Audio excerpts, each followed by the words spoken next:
মুখেরও একটা স্বাদ আছে যেটা সবসময় থাকে না, যার কারণে মুখের রুচি অনেক সময় থাকে না, কিছুই খেতে মনে চায় না। তো আমি আজকে একটা রেসিপি নিয়ে হাজির হয়ে গেলাম যেটা দিয়ে 1 প্লেট ভাত অনায়াসে খাওয়া যাবে। তো হ্যালো এভরিওয়ান, আসসালামু আলাইকুম। সবাই কেমন আছেন? আশা করি সবাই ভালো আছেন। তো আপনারা তো সবাই বুঝেই গেছেন যে আমি কি করব। তো এখানে আমি অনেকগুলো শুটকি নিয়েছি, সেগুলো কিন্তু আমি গরম পানি দিয়ে ভালো করে ধুয়ে তারপরে নিয়েছি।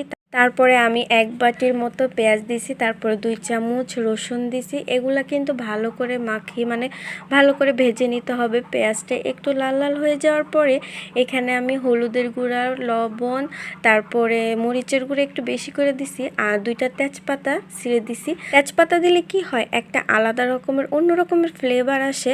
আর এইগুলো সবগুলাকে একসাথে আমি ভালো মতো ভেজে নিছি, যত কষাবেন তত মজা লাগে। তারপরে সামান্য পরিমাণ পানি দিয়ে আর অর্ধেক টমেটো দিছি একটু স্বাদের জন্য। এই শুটকি ভুনাটা দিয়ে কিন্তু অনেকগুলা ভাত খাওয়া যায়, আর যারা ঝাল খেতে পারেন তাদের জন্য এটা। যারা ঝাল খেতে পারেন না তারা প্লিজ ইগনোর করবেন। আর ভিডিওটা যদি ভালো লাগে অবশ্যই কিন্তু লাইক, কমেন্ট আর শেয়ার করে দিবেন। আর এটাকে এখন আমি ভালো করে ভেজে নেব, কারণ যত ভাজবেন তত মজা লাগে।